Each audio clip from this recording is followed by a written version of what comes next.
Okay, Acts chapter 6 verse 8. Si Esteban usa ka tawo nga puno sa grasya ug sa gahom, naghimog daghang mga milagro ug ang mga butang nga katingalakan natubangan sa katawan.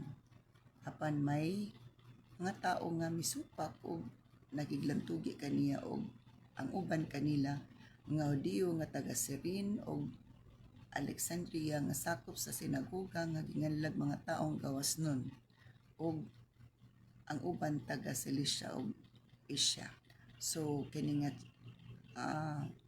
story sa verse 8 to verse 15 and then chapter 7 may tungod kini sa pagdakop ni Stephen. Stephen was arrested and then he preached and then he was stoned and he saw Jesus standing and he died. So matud pa nga si Stephen nga puno siya sa grasya o gahom, naghimo siya daghan nga mga kahibulungan nga mga milagro atubangan sa makatawhan. Apan usa ka adlaw ni ana ang mga katawhan sa sinagoga nga ginganlag mga gawas nun nakigdebate kaniya ug matud pa kining mga tawhan nagikan sila sa Cyrene, sa Alexandria, Cilicia nga province sa Asia. In verse 10, none of them could stand against the wisdom and the spirit with which Stephen spoke. Katong mga tawhan nga mga gitawag og gawaston or freedmen nga mga ila mga bright kunuhay, maayo kunuhay, sa diya nga nakigdebate sila ni Stephen, wala sila ka daog. None of them could stand against. Dili gid sila sukol, dili sila kalupig ni Stephen. Kaya nga naman daw tungod sa wisdom ni Stephen and the spirit with him nga nag-uban kang Stephen. Matod pa samtang istorya si Stephen nga to kanila Stephen. So they persuaded some men to lie about Stephen. Mutungay wala man sila nagmanampuson, wala man sila nakadaog. Lupigan man sila because grabe ang wisdom ni Stephen kay ang Ginoo, ang Espiritu sa Ginoo naa kaniya nabuban kaniya samtang siya padayag sa bulong sa Ginoo nga padangat niya ang mga taong nga nagdebate niya nga nangapildi wala ka daog niya, nangitag pamaagi nga kuan gid si Stephen, sakit si Stephen. So nagngita silag mga tao aron ilang i-convince, i-persuade nila nga mamakak may tungod kang Stephen. So ilang pangitaag bikil si Stephen. So isa sa pamaagi sa yawa kung dili siya malampuson, mangita siya bikil, ipahimakak ni ang mga tao nga ilang gamiton para mag-accuse, mag-sumbong. Atod pa nangita silang tao nga sultig bakak may tungod kay Stephen nga maingon among nadunggan siya nga nanamastamas siya kang Moses ug nanamastamas pud siya sa Ginoo. So ilang gisusulan nga mo na isulti ninyo bato kang Stephen kay naulawan man sila nga wala sila ka daog, wala sila ka kuan kining nalupigan man sila ni Stephen kaya pinilag ma pildi niya si Stephen sa ilang pagdebate. So matod pa din nangita sila pamaagi para nga si Stephen maulawan kay aron makabalo sila. So ang mga tao nga ilang gigamit, ilang gi-briefing na nga moingon mo nga nadunggan na mo siya na namastamas ni blaspheme ang himaraot kang Moses o ang himaraot pud sa Dios, which is dili ginatinuod. Very opposite gina siya, bakak gina siya. So remember, Satan is the father of lies and lying to him is normal. Si Satanas bakakon o ang pagpamakak normal na sa iya ha. Now, ang espiritu sa yawa ni kasulod ani mga tawana o parehag gid sila og mga taras kay kung masudlan na ang tao sa espiritu sa kaaway, di na ka mag-expect ka nagmatarong og maayo nga ilang pagabuhat o isulti og ilang mga pamaagi.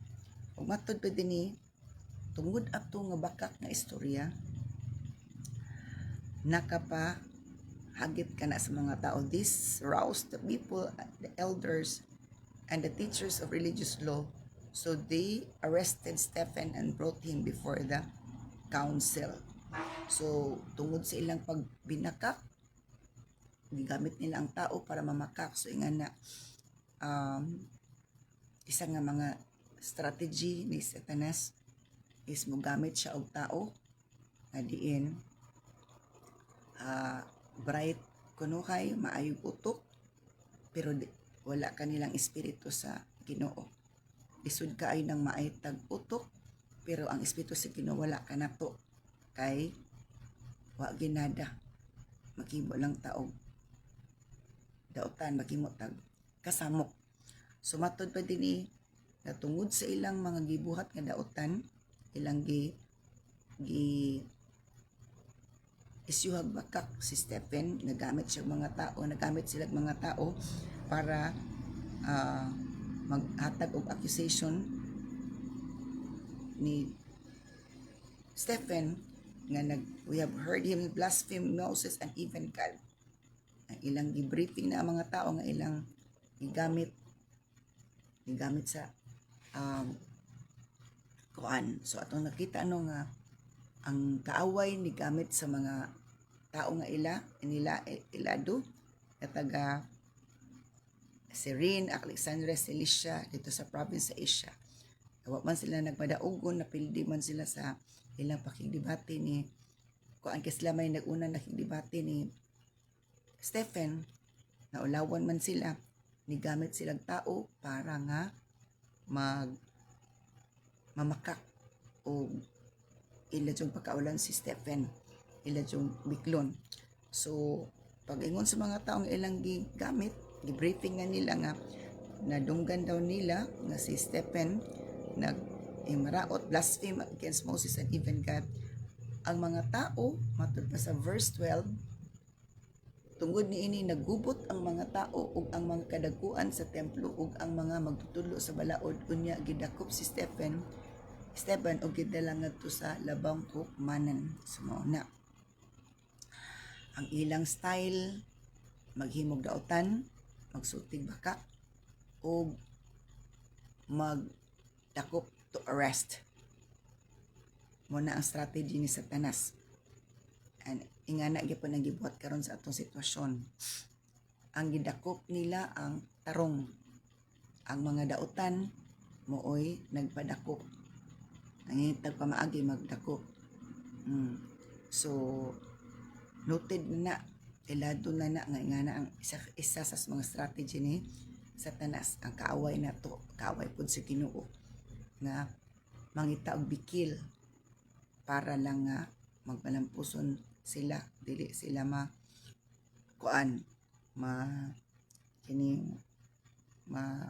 ulawan kunuhay, pero nasapon na sila. So ingana gyapon ay tabo karon kini nga sitwasyon si Stephen nga buutan matarong, puno sa espiritu sa Dios, puno sa grasya sa Ginoo, matarong gid siya. Pero para sa mga tao nga wala kanilang espiritu sa Dios, daotan si Stephen.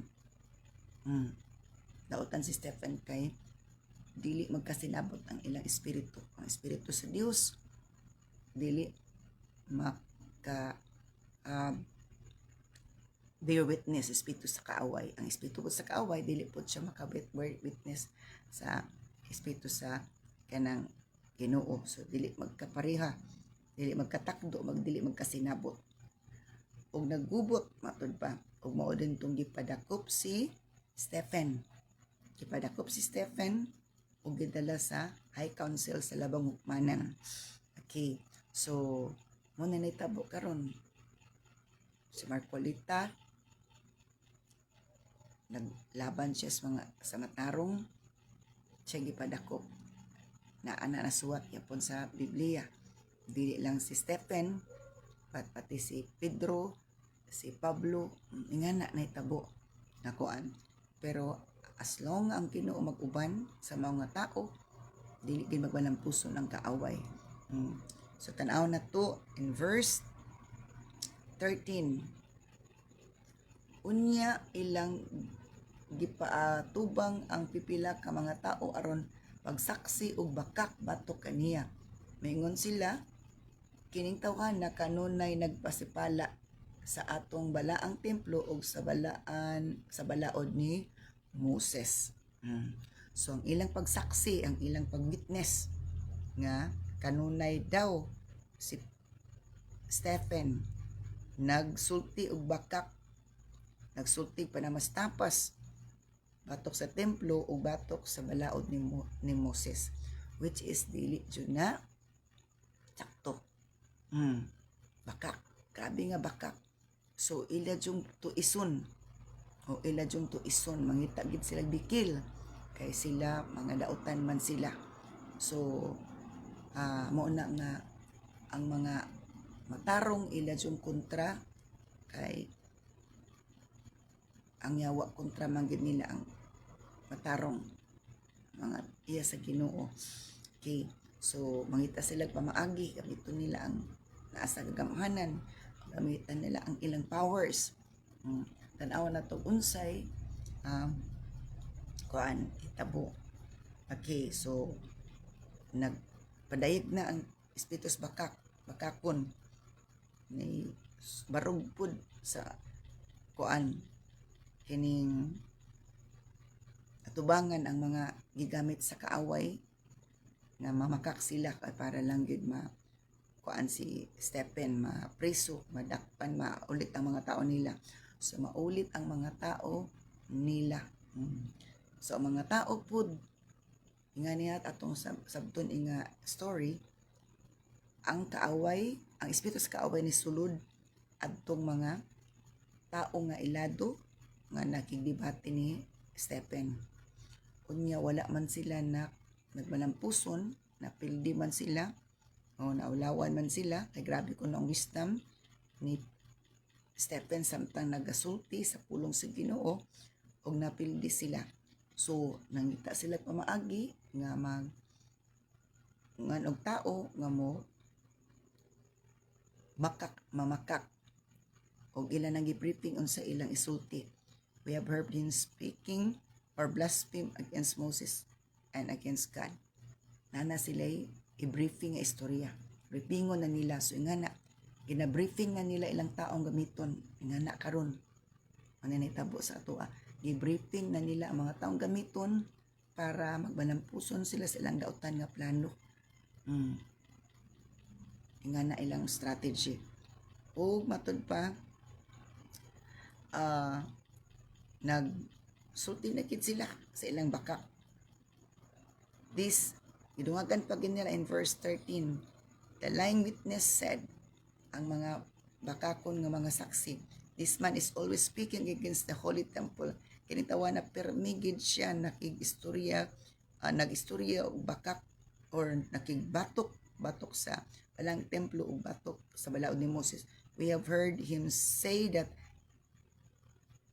this Jesus of Nazareth amo nadunggan siya nga nag-ingon siya na kining Jesus sa Nazareth will destroy the temple and change the customs Moses handed down to us.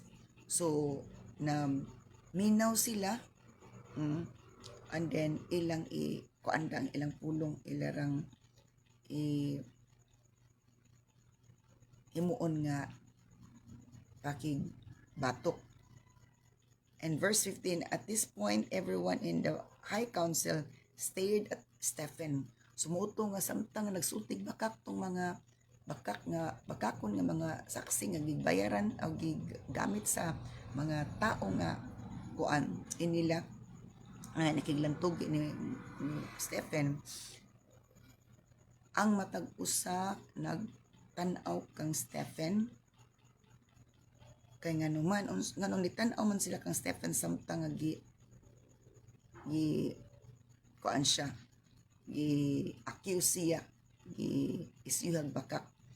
Nganong nitan-aw ang mga tao kang Stephen in verse 15, ang tanang mga sakop sa labang hukmanan mitutok kang Esteban ug nakita nila nga ang iyang nawong naisama sa nawong sa usa ka anghel. Ang nawong kuno niya, his face became as bright as an angel's. Samtang nga gihimo siyang bakakon, nagkikistorya sila sa council, i-accuse nila nga bakakon si Stephen. Gidaot nila si Stephen. The more gidaot nila si Stephen, nadayag ang himaya, nadayag ang gawom sa Ginoo kang Stephen, nga ang naong ni Stephen ni hayag sama sa anghel. Kaya naman, ipadayag to nga bakak na. Dili ang espiritus bakak kun is naa sa kangit-ngit. Pero si Stephen, kay ang Dios uban man niya, danag ang iyang nawong. His face became as bright as an angel. Ni hayag jud kay nawong ni Stephen. Kay siya man giubanan sa Ginoo. God is the God of light. Ni kay ginidanag ug wala si Stephen na kadlok. Wala siya na mahay nga nagpagamit siya sa Ginoo. Kay puno matud pa sa previous ani puno siya sa Espiritu Santo, puno siya sa grasya sa Ginoo. Motong nagrabi ang mga miracles nga nga perform niya matud pa sa verse 8. Grabe ang mga milagro, perform unusual miracles, signs, kining kay bulungan nga mga milagro tungod sa mga taong nga suko ang kaaway tungod kay kanang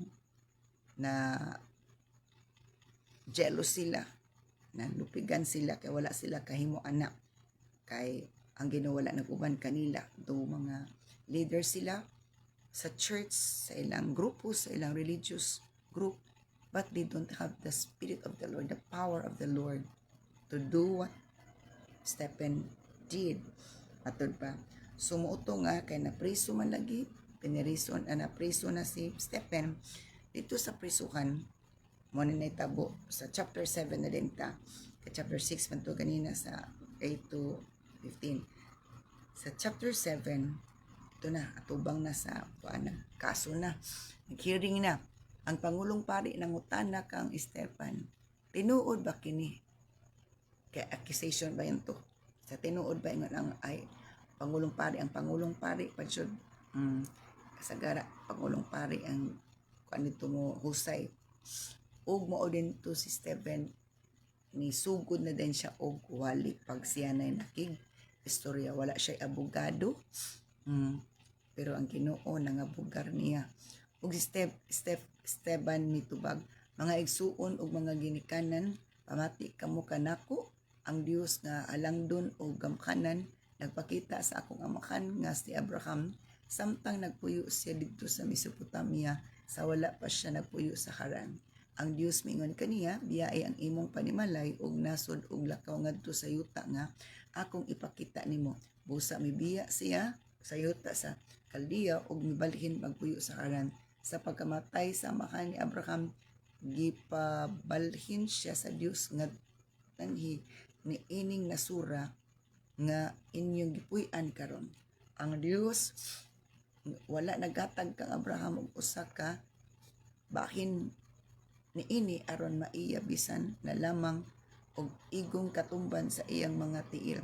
Apan nagsaad ang Dios na kini iyang ihatag kaniya og maiya na og sa iyang mga kaliwatan bisan og si Abraham wala pay anak ni adtong panahon na. So gisay-say ni Stephen ang history gikan kang Abraham, pagtawag ni Abraham hangtod niabot kang Moses. Grabe gid ang iyang saysay, grabe ang iyang wali. Og kining nahitabo kang Stephen or Esteban, ipamulong na ni Lord may tungod sa mga disciples, mga tinunan nga ipila kaninyo taralon sa hukmanan apan ayo kamo og ka balakaon sa inyong istorya kay siya na'y bahala unsay istorya nila.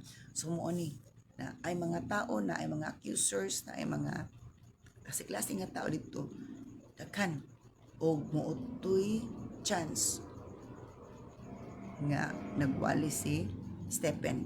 Pamaagi to sa Ginoo, gitugot ni Lord nga may tabo to.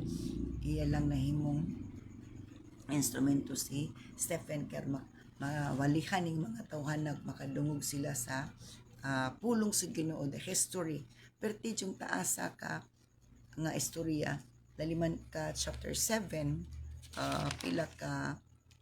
pila ni siya ka verses, pila ka verse, chapter 7 verse 2, nagsugod og wali si Stephen paingon sa kining unsay tawag ani 53, tagas na nga verse, chapter verse 2 paingon sa 53 sa ato pa 52 verses. O padaig na si Ginoo, grabe ang history ang yan na nagsaysay nila. O tungod sa kining mo jump na lang dayon ta, mo jump ta sa verse 44,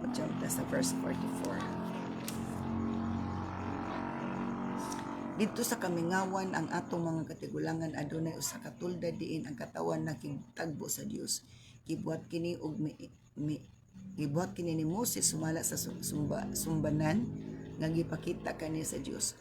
Unya gikan sa ilang katigulangan na dawat kini sa atong katigulangan og gidalak nila kini sa ilang pagkuyog kang Mose or Joshua sa pag-ilog nila sa kayutaan sa mga tao nga ginginlan sa Dios sa atubangan nila ug nagpabilin ang tulda hangtod sa panahon ni David. Si David ikaymutan sa Dios ug miangyo sa Dios nga tugutan pagtukod ug balay alang sa Dios ni Jacob. Apan si Solomon mao ang nagpatukod niini. So gisaysay gikan kang Abraham, kang Moses, hangtod kang David, hangtod kang Solomon. Grabe nga hinubay sa kasaysayan. In verse 48, apan ang labing halangdon nga Dios wala magpuyo sa balay nga gitukod sa mga tao kay sumala sa gisulti sa propeta, ang langit mao ang akong trono, nag-ingon ang Ginoo, ug ang yuta mao ang akong tumbanan. Unsa bang mata nga sa balay ang imong tukuron alang kanako, hain ba ang dapit nga akong pakulayan. So grabe ang pagsaysay ni Stephen, no? Nga gusto man giton David nga tukurag templo ang Ginoo niya ang nakapatukod og kuan ato sa plano ni David si Solomon. Kunya nag-ingon ang Ginoo nga kining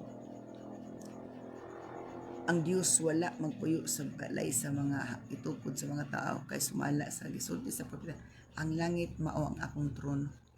Heaven is my throne and the earth is my footstool. Oh.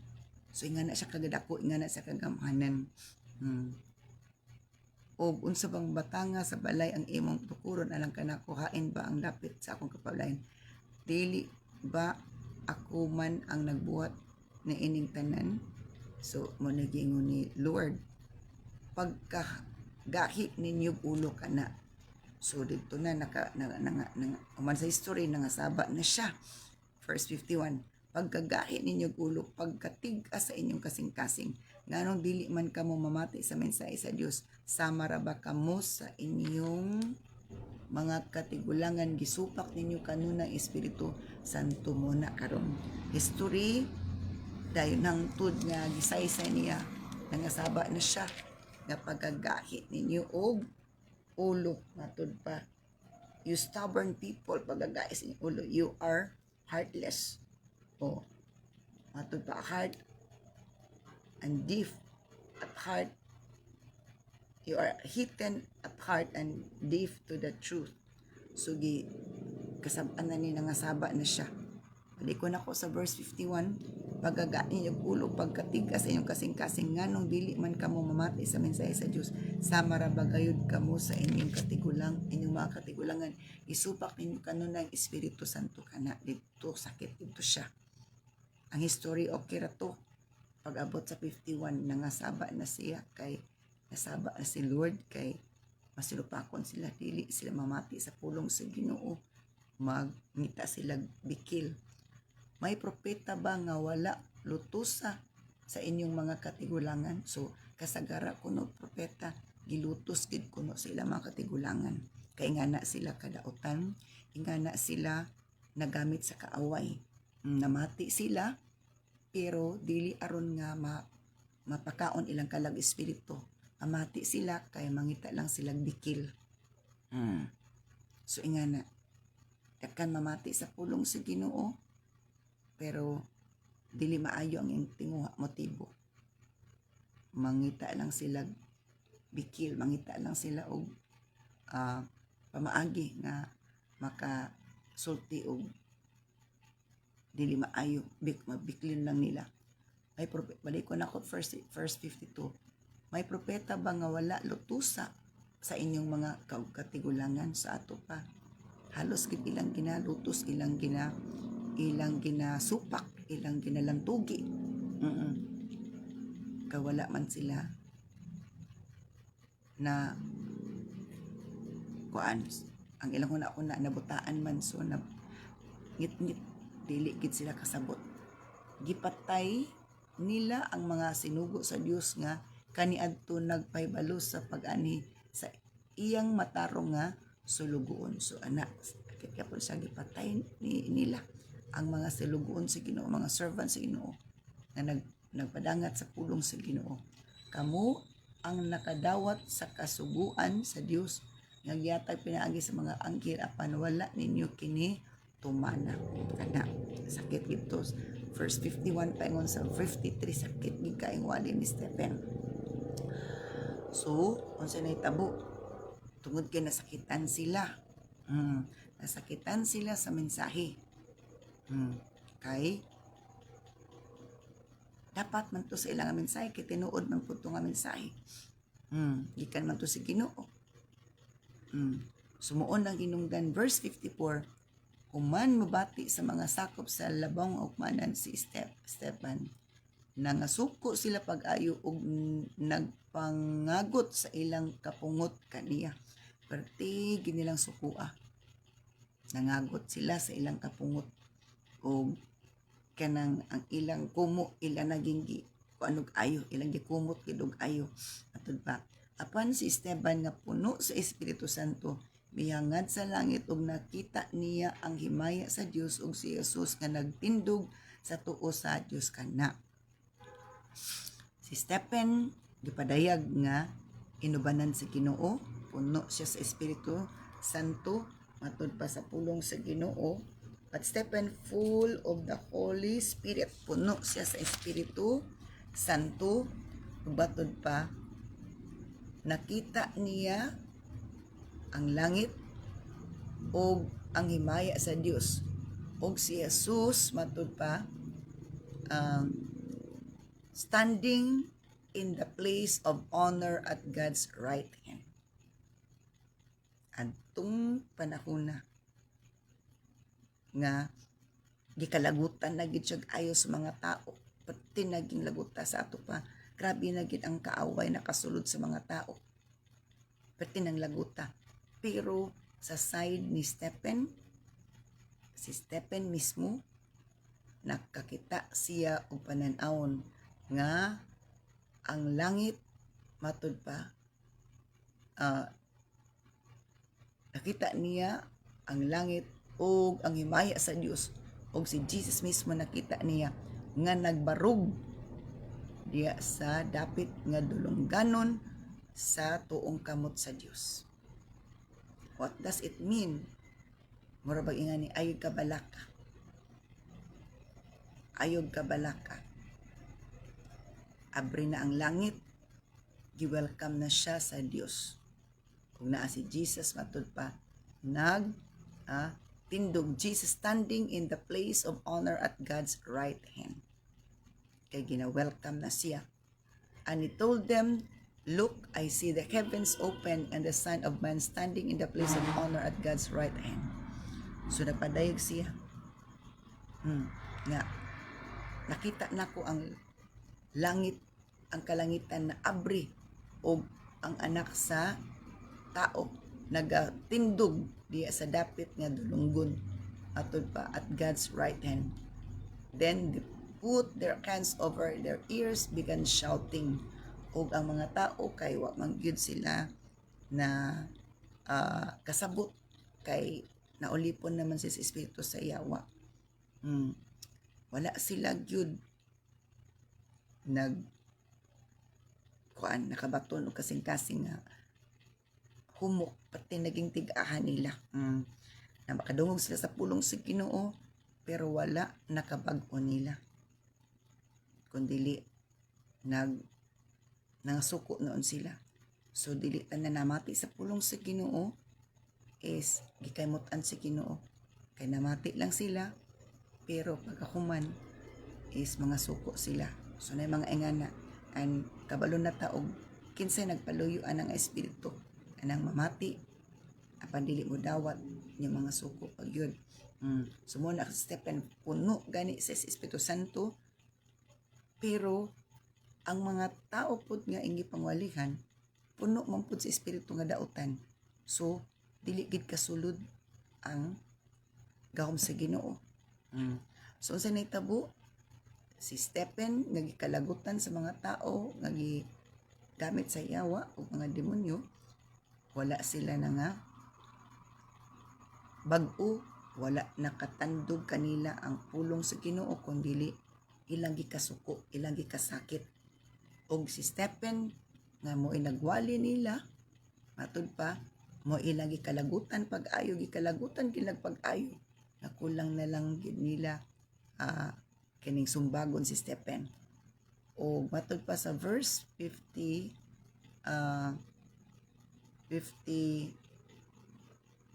balito, apan si Stephen nga puno sa Espiritu Santo ni hangad siya sa langit ug nakita niya himaya sa Dios ug si Jesus nga nagtindog sa tuo sa Dios. Mingon siya tan-awa, nakita ko ang langit nga naabli ug ang anak sa tao nagtindog sa tuo sa Dios. Abri na, nakita niya ang langit abri na. Gina-welcome na siya. Kay gakwaon na siya sa Ginoo. Human niya nawali ang pulong sa Dios. Tuo man sila wala, ni dawat man sila wala, basta nawali na to nga pulong, dili na accountable si Stephen. Matud pa, Esteban. Ug matud pa, verse 57, apan naninggit sila og nanampong sa ilang mga dalunggan og nagdungan sila tanang paghasmag kaniya. So tabangan na din nila si Stephen o tabangan nila si Stephen og dasmag. Unya giguyod nila siya ngadto sa gawa sa syudad og gibatok. So luoy kay si Stephen tan-awon physically, pero wala na gikasakit, gikaguol, gikabalakan ni Stephen. Anuman, ang Espiritu sa Dios nga naa kaniya, nagahatag kaniya og strength, empowerment, courage, hope, and trust that dili siya ngay mabalaka tungod kay Isakit man, masakitan man ang iyang lawas, apan ang iyang kalag ug espiritu mo dayon diya sa kaymayaan sa Ginoo. Sumuto, grabe gid ang kasuko sa mga dautan nga espiritu nga gigamit nila ang mga tao pud nga naulipon nila, apin nila og malampuson sila. Sila'y alkansi kay ang ilang gisakit is nakita na nga gi-welcome na sa langit, abri na ang langit ug nakita gini si Jesus na naglingkod sa tuong dapit sa Dios. Atod pa balikon ako sa verse 58, unya giguyod nila siya ngadto sa gawas sa syudad o gibato o gibutang sa mga saksi ang ilang mga kupo sa tiilan sa usa ka batan-on nga si inganlag Saulo. Si Saulo kay wa pa man si Saulo ani na kabig, wa pa siya na usapod siya gabitaan sa yawa. So ang mga butas sa kamatuoran, ang mga taong dautan, ang mga taong gigamit sa kaaway, dili ka ka-expect og mga tarong maayo nga mga pulong, maayo nga binuhatan o maayong pagtratar kay nagpadayag lang na nga ang espiritu sa Dios wala kanila. Sumabaw-an na to kung unsa nga espiritu nagpaluyo sa mga tao kay madayag sa ilang sinultian, binuhatan o mga tinguha. So inga na bisan pa og naa sila'y religion.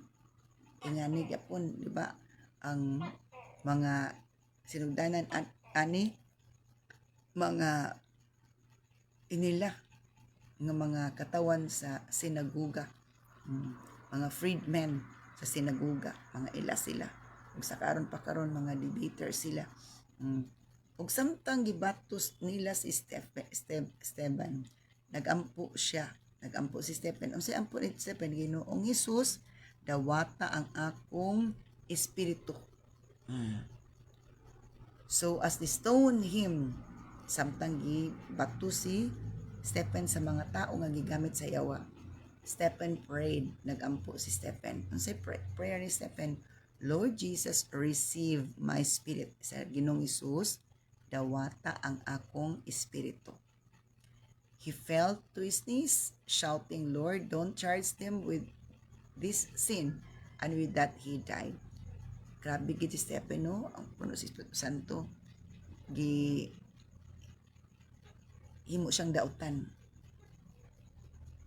Kay ang espiritu nga dautan, magsulti gid siyang dautan. O matod pa, si Stephen nga dili dautan, puno sa Espiritu Santo, puno sa pagkamaayo sa Ginoo, siya'y nagpray nga Lord, receive my spirit. Ug matod pa, niluhod din siya, nagsinggit nga Lord, ayaw og ayaw sila pa kasad-a sa ilang gibuhat. Don't charge them with this sin. Nga naman, nagamit lang sila sa kaaway. Kahit yun ang mapuno sa Espiritu Santo kay directed ka, guided ka. Dili ka mag self-pity, but strong imong determination, strong imong faith and trust and courage to the Lord, that whatever happens in this world, whatever our body will undergo into the hands of the enemy, the hands of God are ready for us to receive our spirit. So nga na igsuon, ang mga taong tarong ginagamit sa Lord para mo barog sa iyang side, o ang Ginoo nagpaabot nga kita mahuman sa atong tahas diris kalibutan, human nato masulti ang pulong sa Ginoo sa mga tao nga diin tig-an na kay kasing-kasing, tig-an na kaayo nga kunuhay na minaw pero wala nakasabot kung dili nagbagot-bot na nga suko. So naagya po na karon kay the same spirit ang nag-work kaniadto karon maura gyapon. And kung malipayon ta, maminaw sa pulong sa Ginoo, madinawaton ta maminaw sa pulong sa Ginoo, congratulations. The Spirit of the Lord is in you. Kay mo sa nagtimailhan nga Espiritu sa Dios na anato. Madinawaton ta sa pulong sa Ginoo. Maghatod ka na tog pagpamalandong, pagkinulsul, pagtuman, pagdawat. So, Stephen prayed, nagampo si Stephen Jud. Nga dawata akong espiritu, receive my spirit. So, nagigit, wa pa siya namatay, wa pa siya batua. Ipakitaan na siya ni Lord og pananaw ng ang langit na abri na. It means, open for him to enter. At he's welcome. Do imong lawas magantos apan imong kalag-o espiritu, wala na angay kabalakan. Wala na angay kabalakan. So, as we obey the Lord, dakan jud ang mahimong kontra na to. Kasi mahimong na tong kontra ang mga gigamit sa dautan, gigamit sa datong espiritu. Nga na siya. So, we must not be surprised, we must not be alarm kung ingana kay suwat na sa Biblia ang mga taong matarong is ginagkalagutan sa mga taong dautan. So kung gilevel ta sa ginong matarong, congratulations. Apan para sa mga taong gibutaan sa kaaway, wala kanila espiritu sa Ginoo, ikaw dili ka maayo, dautan ka kay kontrapartido man lagi.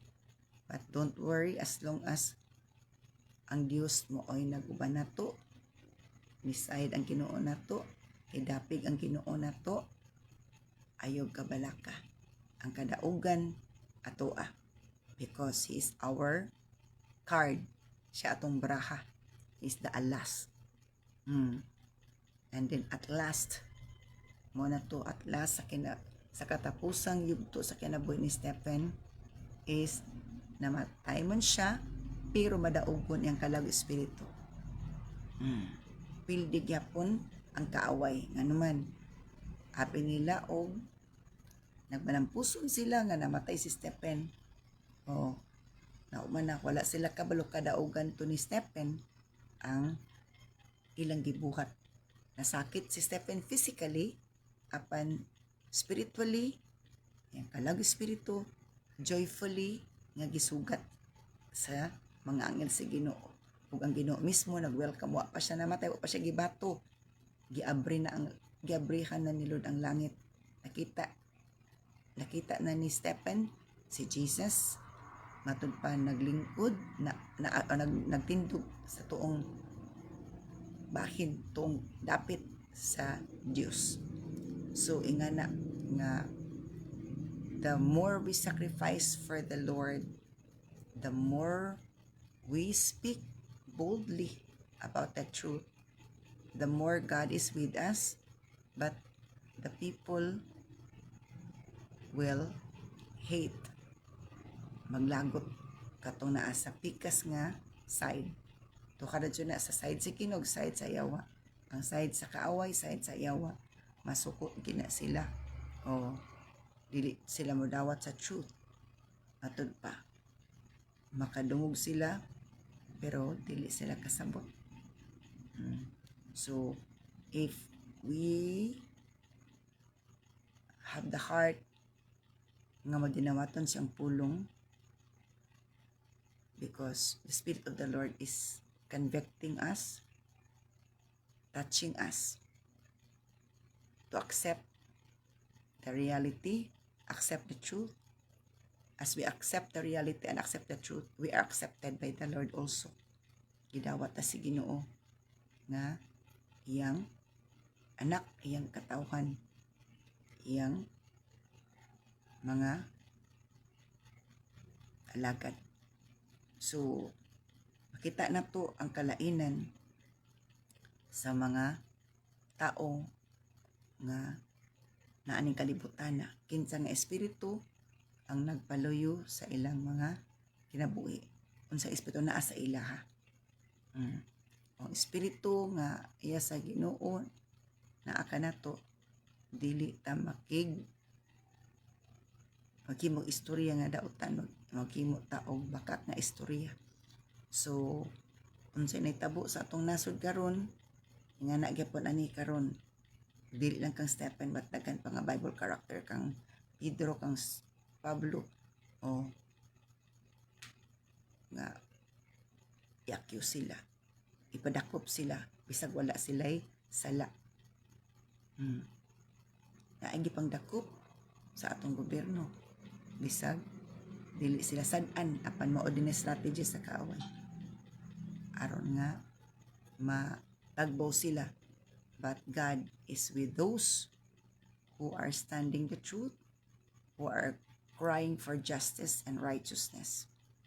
So we should not be surprised with that.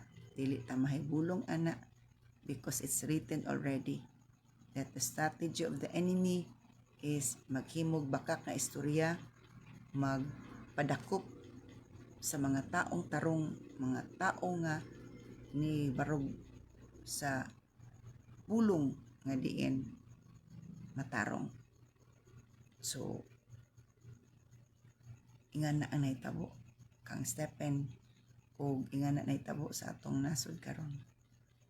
Ang mga tarong mo ay gipang dakop. Ang nagpadakop daghan pud sila mga atraso. So let's continue praying that God will move. Kay the more daghan dautan, gamay ra ang matarong, the more kadelikado ang kaimtang sa atong nasod, kaimtang sa dapit. So we should stand in the side of the Lord. We should love the Word of God. We should love the Lord. As we love the Lord, we love His Word. So God will bless His Word. So kating nga topic atong isutan karon, Stephen was arrested. He preached.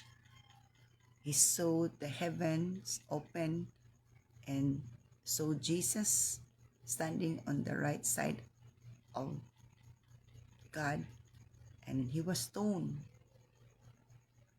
and he prayed and he died. Nga na ang nahitabo sa story nga atong gikuan karon kay saysay. So let's continue praying good that the truth is accepted by the people.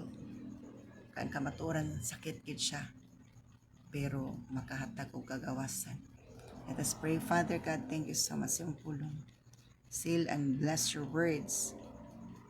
Raise more Stephen in all countries, O Lord God, nga naay mo barog, nga mo wali sa kamatuoran, magpadayag sa mga pulong nga diin, maghatag og kadog pagtulunan, maghatag o Diyos o kaluwasan, kagawasan, katinawan sa mga kinabuhi, kasing-kasing una-una. Raise more people like Stephen,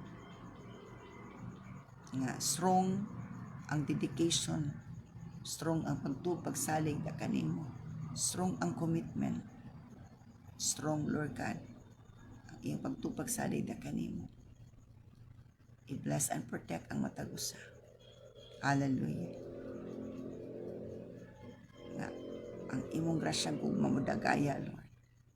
Siluy kini sa amili nga dugo, and continue to bless us all together. Prepare us for the prayer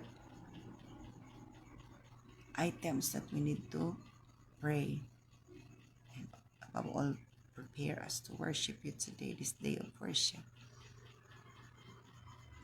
Everybody will be glad to be in your house, praising you, thanking you, giving you the adoration that thanksgiving that you deserve, Lord. In Jesus' mighty name we pray. Amen. So thank you for watching. God bless us all. And let's prepare for the prayers and to worship the Lord this day of worship.